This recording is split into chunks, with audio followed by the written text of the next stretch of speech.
Здравствуйте. Hello.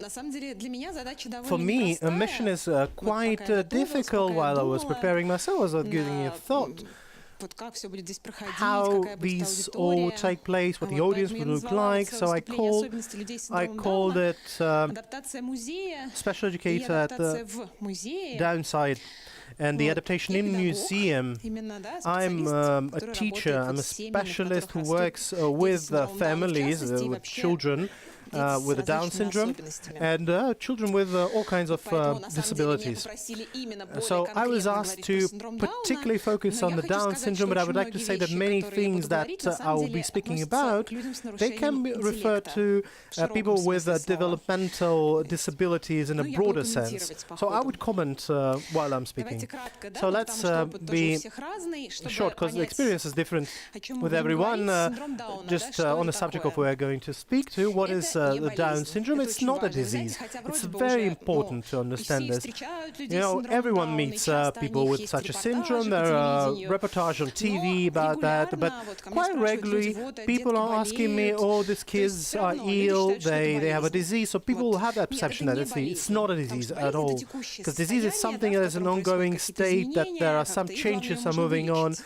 it can be cured. Вот, а синдром Дауна But the нет, Down это syndrome, состояние, no, которое it's a state. нельзя It's a вылечить, state нельзя that cannot изменить. be Это cured лишняя or changed. хромосома. It's an extra Да, происходит chromosome. это в результате сбоя генетического. It comes Это не наследственное as a заболевание. result of На a это не влияют genetic никакие факторы, break, там, образа and жизни, it's еще что-то. Ну, no lifestyle в определении factors говорится, да, что это influence it. случайная It's генетическая аномалия. it's an unregular Так genetic случилось, что, да, anomalia. синдром Дауна, So мы английский the все как-то syndrome знаем, хотя Down, бы на каком-то уровне. all of us know English to some Вот такая extent. ирония судьбы, что The описал этот irony синдром, да, that еще в the 19 syndrome was веке described in the английский 19th century by an English doctor, John Langdon Это была его Down. фамилия It такая. was his surname, Вот, и уже спустя and какое-то количество лет after синдром был several назван years, его the syndrome was именем. called after his Вот, хотя, name. например, в французском языке, For instance, in да, French, Жером Лежен, французский Jerome ученый, Lejeune, который the в French 20 scientist, веке in the вот 20th хромосомную century природу синдрома has открыл. И, например, во discovered the французском языке chromosome наши nature. коллеги, So in the они French говорят, language, что это our colleagues, трисомия, they say it's 21 a пара, и не trisomy. называют это синдромом Дауна. They call it trisomy. Вот. Но вот тут The вот, к Down сожалению, syndrome. действительно But получилось, here, что название это, оно вызывает дополнительные часто какие-то... Name это стало sometimes нарицательным, it became часто оскорбительным, можно с этим often сталкиваться. offensive, unfortunately, and we can face Вот, quite почему, да, я frequently. думаю, вот меня попросили Why про синдром Дауна рассказать, I was потому asked что to это наиболее speak about часто Down syndrome because it's the most frequent нарушение. disability. Вот, то есть официальная статистика, And the да, official долгие годы statistic говорит, один for из many years 700 showed us that детей 1 in рождается с синдромом 700 Дауна. Ну, вы можете представить, children да, это is очень born with the много. Down syndrome. It's a Вот, lot, в you can настоящий imagine that. момент статистика Now you меняется can в understand мире, that the statistic но в разных is странах changing in the по-разному. world, in Но different, в say, результате in different развития методов countries it's пренатальной differently, but диагностики with the development of method for pre-birth количество, оно не так существенно. В diagnostics, общем, это один из тысячи, it's one of 1,000, one of рождается с синдромом 1,100 Дауна. children who is born with the Down syndrome in the А в world. России And in ежегодно, Russia, и эта статистика every такая у year, нас and this подтвержденная, is approved мы statistics, работаем с этим, к нам we work with обращаются that. семьи. В России ежегодно Families are рождается addressing 2500 детей с us. синдромом Дауна примерно. 2,500 people with the children with the Down syndrome are И вот being мы с вами born. давайте So поговорим сейчас now про let's особенности speak about the peculiarities людей с синдромом Дауна. of people with the Down syndrome. Because we meet them every day, and the Down syndrome is, есть как бы представление, we have a какие-то perception идеи, about them, фантазии. ideas of fantasies. Буквально в прошлые выходные я Last была на weekend I was at для a семей, camping site которые for like берут в опеку at a детей, camp и там в большом количестве были дети с синдромом Дауна. that Вот, the и все children говорили of the о них families немножко with the как children with Down солнечные syndrome, дети. everyone was speaking Я about оказалась немножко в about другой them среде, as да, все говорили the солнечные children детки, of солнечные sun. детки. They Ну were и, в общем, speaking. They да, were saying считается, что children of семьям sun, это не children of обидно, sun, and they say that хотя it's not официально offensive всё-таки, ну, to как бы, children, but с точки зрения officially, профессиональной from этики the и professional терминологии, ethics да, and хорошо terminology, говорить люди с синдромом it's Дауна. okay to say people with the Вот. Down Но syndrome. мне кажется, вот это вот Well, anyway, определение солнечные дети, this оно как раз тоже definition говорит о of наших sun фантазиях, children, it несколько gives an представлениях о understanding людях of с our синдромом Дауна. fantasies, our perceptions of about the Вот, Down syndrome давайте people. вот поговорим, что же, Well, какие же let's особенности say what other есть peculiarities are у людей с there. синдромом Дауна.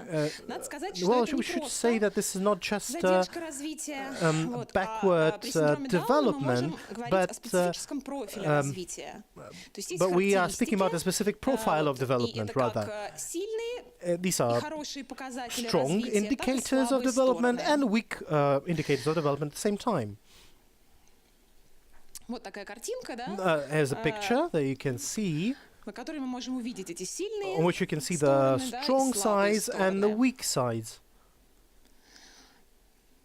On the weak sides, it's ability to hear and vision, speech and language, so verbal short-term memory, and as a consequence of it, an ability to digest the information that you hear becomes very difficult. Then on the strong side, it's the social competences, empathy, social skills.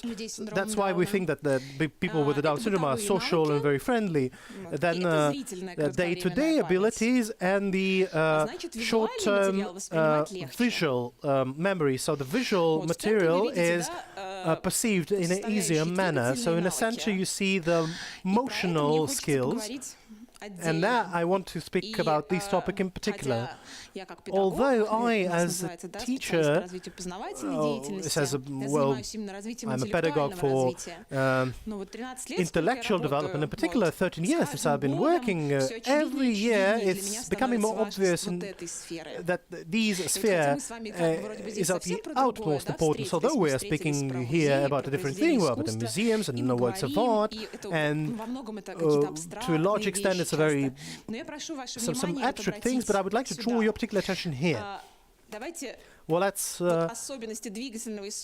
speak about the particularities of motion and sensory development of people with Down syndrome, especially when it comes to motion. To all the people with disabilities, people with developmental disabilities.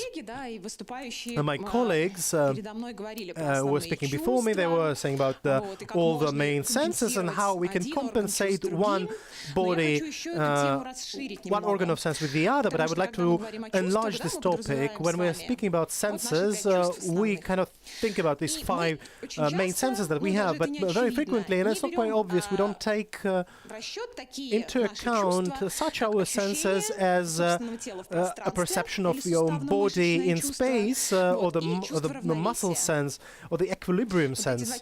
These two senses are, not taken into account. So when we're speaking about the sixth sense, there's a seventh and the eighth, and they're very important.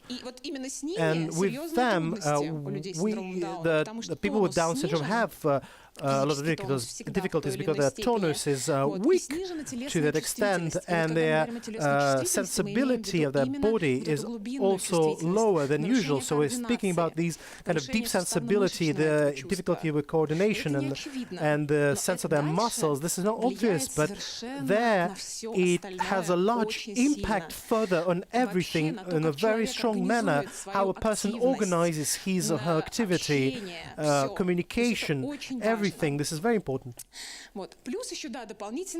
Then, in addition, we are speaking about a low sight and a low ability to hear. As I said before, proceeding from what I said, child builds up his interaction with the outer world in that manner.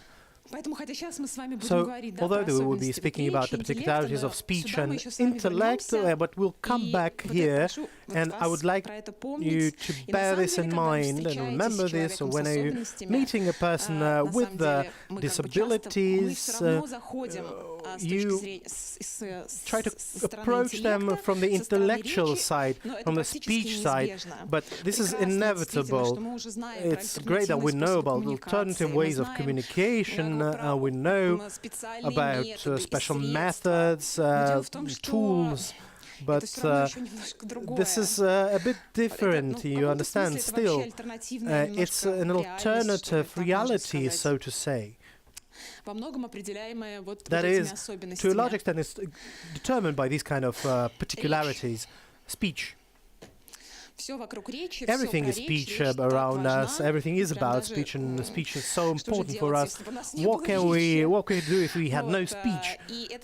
And this really is the major impediment, a major difficulty, a worry of the parents and the request of the parents, and a major difficulty of the people with disabilities. How can I say that? How can I understand the person with disability if he doesn't speak?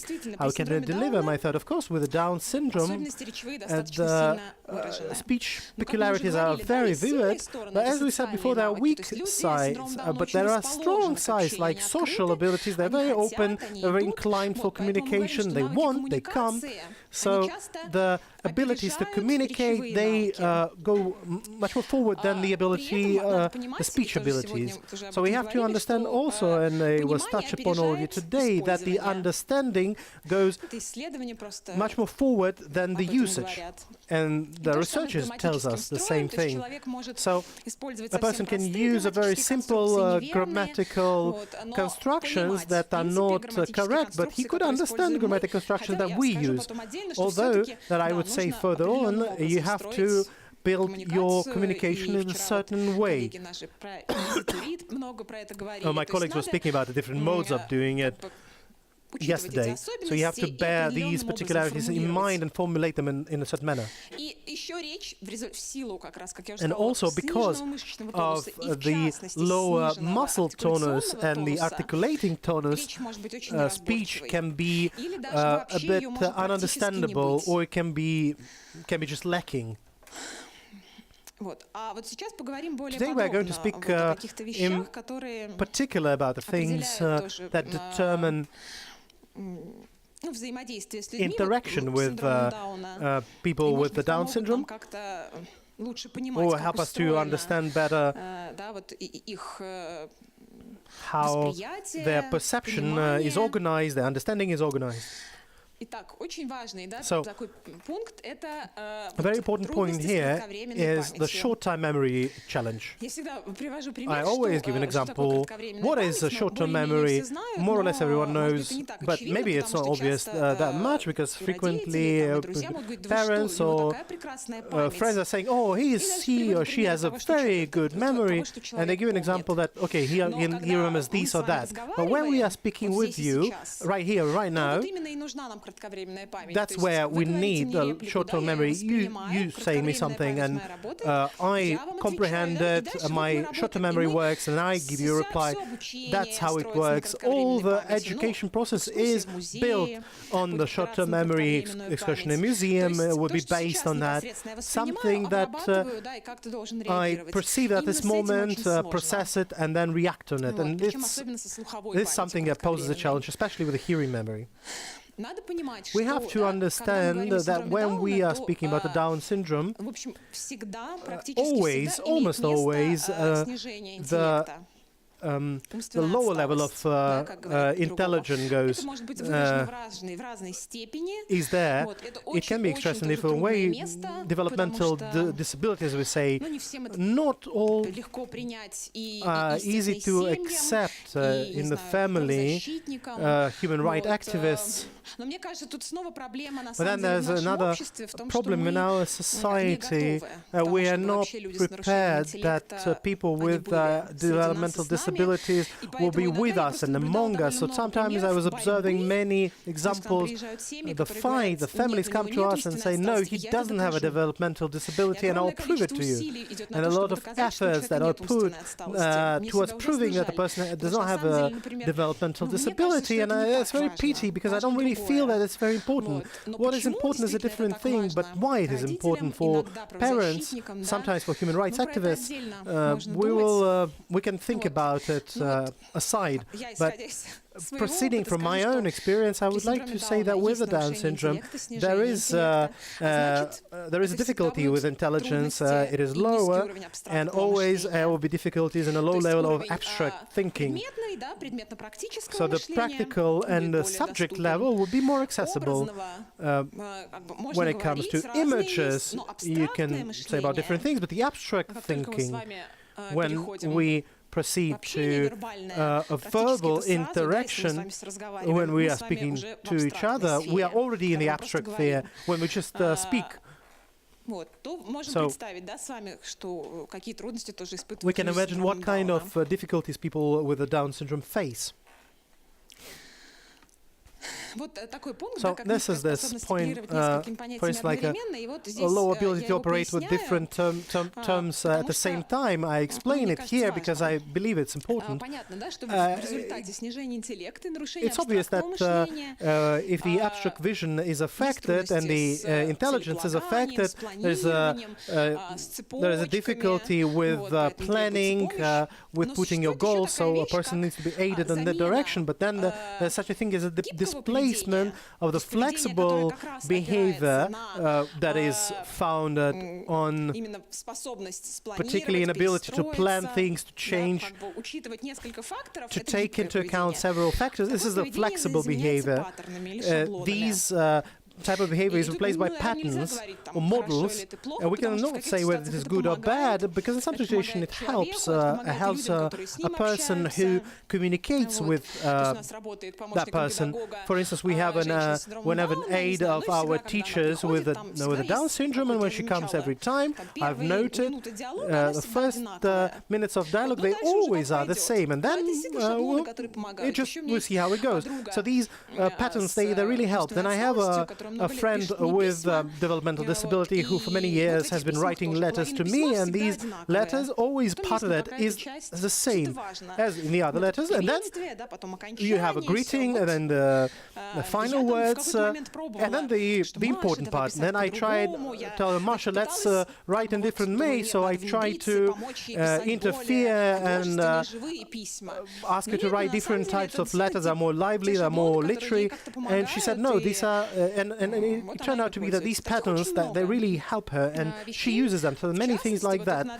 Also, for instance, great examples exist when a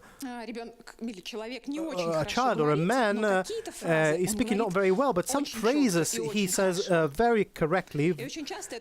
Sometimes these are phrases, it's very hard for me to do these, please help me, I cannot cope.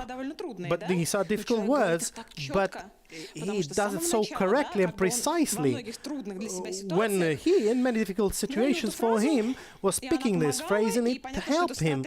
And this is the strategy that can be used quite successfully.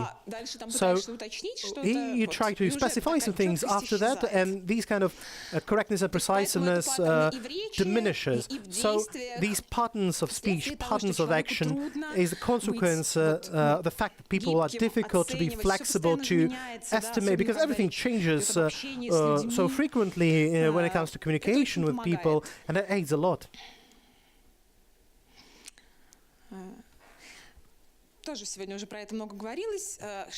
We are speaking about this thing a lot today, that the pace of understanding is lower, it takes much more time to make a response. It sounds very simple, but it took me many years to understand, to start feeling this moment. So you tell something to a person with a disability, and you're waiting for an answer. Depending on the psychological individual tempo, you wait for this time or that time. So for me, it's always easy to wait, and with the pace of the time, I understand that these time can be quite of a stretch, quite long, but the response, it does come. And I was filming my trainings on a video camera. I'm asking various sorts of things, we're doing stuff, and this pose go on, then I go just down the table to bring something that I need, and then I see the videotape, how a children does whatever I ask him for, or does the response, and then I'm at the time down the table doing whatever I want to do without paying enough attention to a child. So this is quite a long time that it can take. Then you need to repeat, obviously. You need to repeat.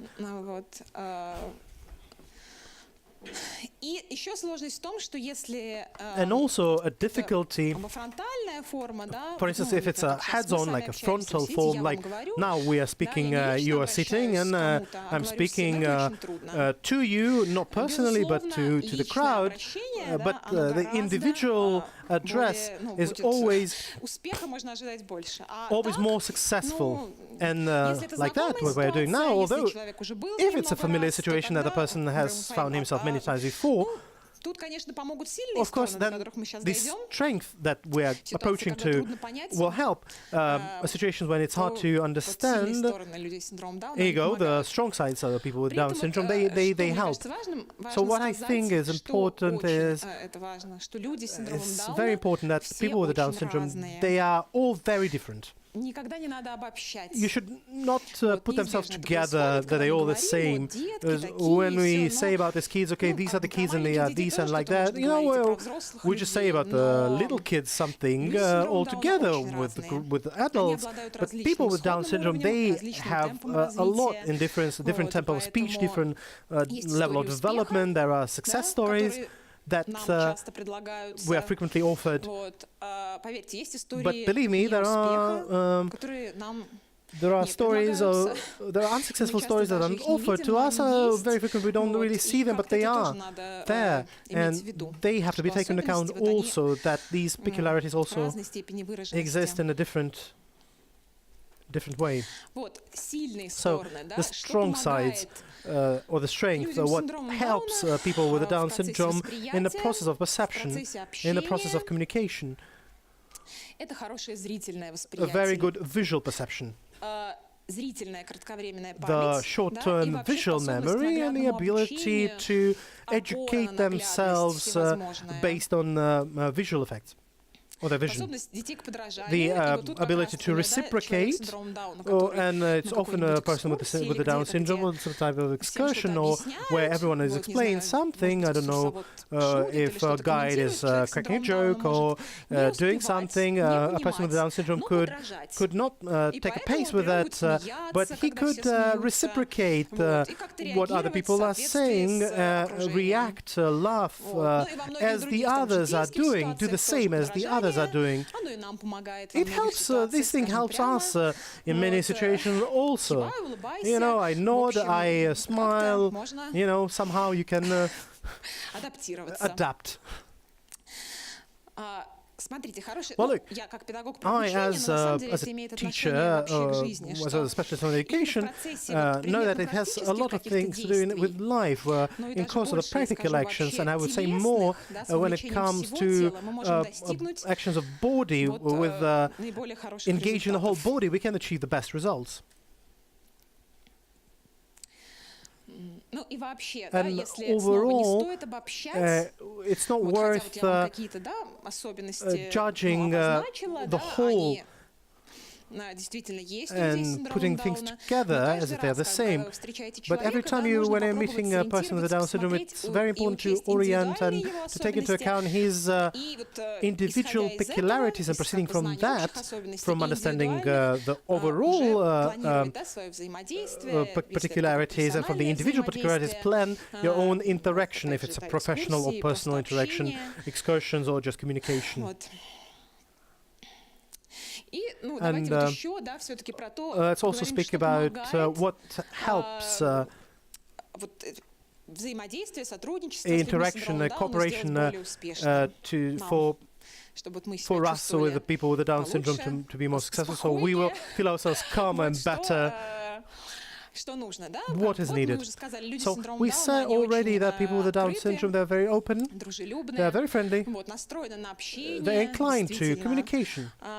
And that's why altogether it provokes a response. But these positive quantities can impede also when you face an ability to hug, when you don't really want to hug. You know, all the people, they get lost, they get confused. When I start hugging you, like rushing on your neck, otherwise I'll be ushered out, or you you will think, you'll be surprised just. But if a person with a Down syndrome will start hugging you, most of the people will start hugging them in return. Why?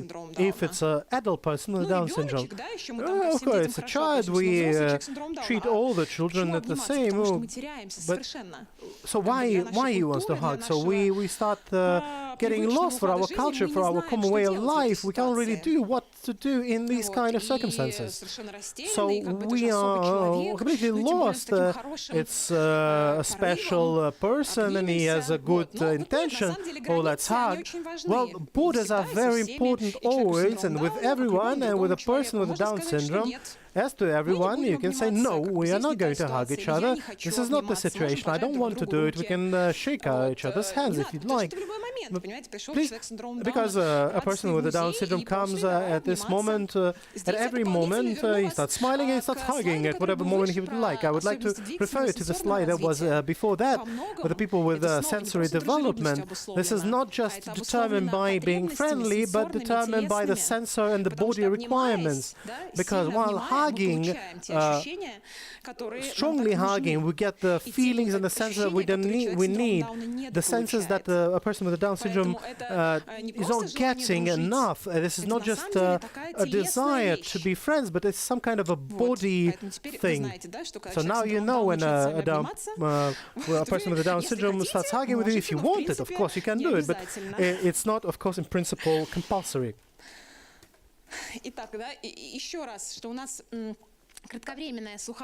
So again, the short-term hearing memory is very, very limited. Of course, you can say something to a person with a Down syndrome, but it has to be a very limited quantity. If you made your message already, if you delivered it in 3 blocks, you should understand that the first 2 parts of it are already forgotten and they're not taken into account. So it's better for a more efficient cooperation to speak in shorter phrases, but on top of that, to reinforce your speech with examples and something visual. And here, what kind of visual things that I'm talking about? These are such great communication tools as gestures that come to our rescue. So the colleagues of mine are talking about very, very specific things, and we are talking about the very natural gestures, such the ones that you would use, for instance, using a foreigner. And in order to deal with a foreigner, you would use gestures, so he would or she would understand you better. Come, for instance, these kind of gestures, wash hands, let's put on the clothes, these gestures. And we talk, and while we talk, we accompany it with gestures. And it helps during the excursions as well. Obviously, well, for instance, I just gesticulate a lot, but I do a lot of gestures, but then there are people who are not doing it, but the gestures help quite significantly. You have the same thing here. We continue with the same topic as I've mentioned before, the speed and the tools that are using, and they're all width or that. The scale. If we want to achieve an understanding on a verbal level, on the intellectual level, so to say, if, for instance, our goal is to do something together, then it's better to show this and not to explain this. And very frequently, parents are coming to us and we're sort of, okay, we have explained to him, we told him, but but we're telling them, we're not, but what's about showing? So again and again, we will be facing that we are verbal people, and speech is everything for us. What we have to do without it? So whenever we can, we speak, and we go on speaking. So people with developmental disabilities, with difficulties of communication, the speech difficulties, they learn to discover additional resources and opportunities and alternative communication tools in themselves, because, well, it's not everything that is speech. So to show is a great way to do it. What we can do it together, or I show it to you and then you do it. Not with words, but with the showing. A bit more about speech. If you ask a question, it's always better to wait for simple answers. Again, you would deal with an individual person who is in front of you. There are people with Down syndrome who speak well, they speak a lot. Maybe it's a speech within certain patterns. There's a fixation on some spheres, but at the same time you can talk. But sometimes you're just unable to talk. With my own experience when I just started working, I had a consultation with a boy with the Down syndrome. He had a lot of difficulties, and I, defectologist, just straight off the batch with cards, and he just rushing around the room, crushing everything, putting everything down, and when the senior teacher to supervise me, they came to the room and said, hey, I'm very nervous, and this guy just running around, I'm absolutely forceless and trying to go just remind him to catch whatever he is falling. I'm telling him, why are you doing this? I'm telling this to myself, but my senior colleague who's sitting me, but you think he will respond to you, really? It was a very hard moment for me, but you just don't understand how our question is adequate. Why are you doing this or that thing? And other different situations. So questions are interesting when they correspond to a certain experience of a person with the concrete situation. So, this is the particularity. Just with broader lines, I guess this is a great quantity of information that you have now already. Maybe it's a bit too much, but maybe something would stick and hold, and while meeting with a person with the Down syndrome, we would remember something. So, in the light of our topic today here, I would like to not just give answers, but to pose questions rather, because for me it's a big question as well. We are speaking about the adaptation of museums, how now we are adapting the museum environment, how we are discovering the disabilities, the peculiarities of people, how to use these or that environment, how it can become more accessible. But this is really it. Or, we are moved by humanitarian ideas,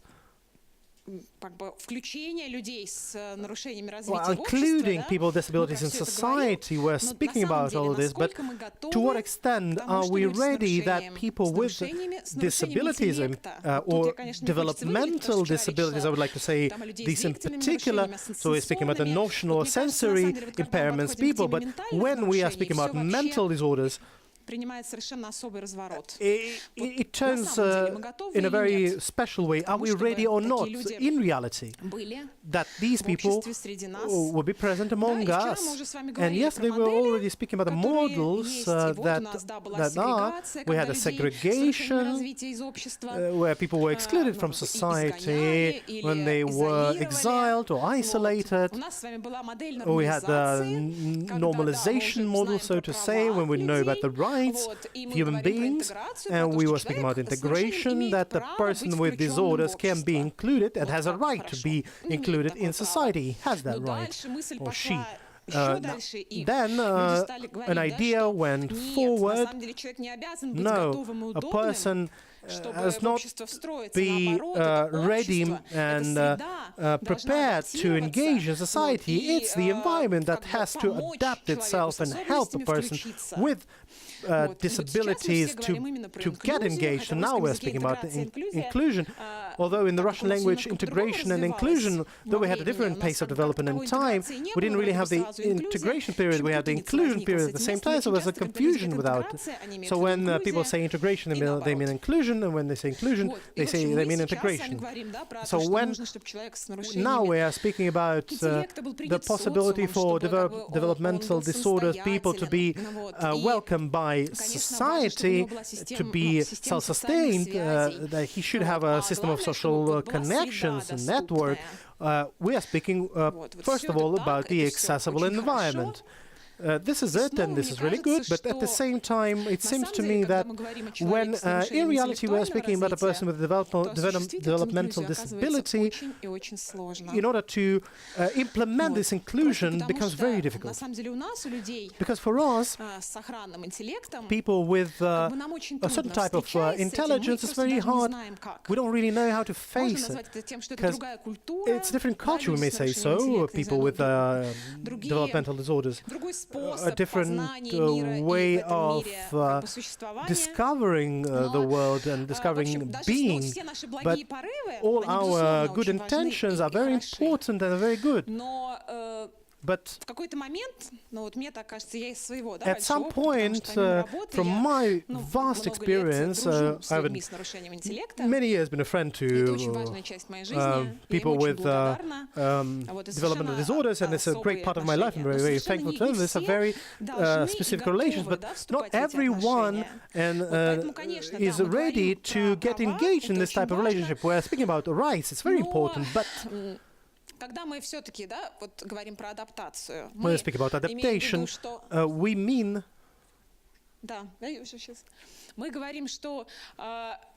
we say that, yeah, a person has a right, but then after that we say, okay, a person has to somehow adapt. We, people with a certain type of intelligence, have to be calm and feel relaxed about it. And this is not an evil intention, this is just what we do. So we should say that people with Down syndrome and other people with developmental disorders, the body and emotional regulation is the leading one, not the speech and intellectual regulation system. Body is very important for them, and emotional sphere is very important for them. So, as it was before, a person before me, a person would come to the museum and then he would say, and he would narrate a story how he met a girl there who was married, and it was the major impression of the museum, or I met different friends, or how many people did I hug in the museum. And we just have to bear this in mind. I am not a specialist in this particular domain, but happily enough there are people who are engaged in this particular area, and not many of them, but anyway, well, I would just like to mark this topic, to put it in a couple of words. While thinking through the structure and the content, we have to bear in mind the body and the emotional level, how we from the body and from the emotional point of view can say something to people, can suggest something to them. Offer them something. So it's good if special people would be working with it, and it's good to engage specialists if you have such an idea to do such work. There are organizations that specialize in it. Many of them they have spoken here that help people with certain disorders, correction. But then there are organizations that work in a different way. These are specific organizations. They know about the particularities. They can give you a lot of materials. This is very important, that is very good.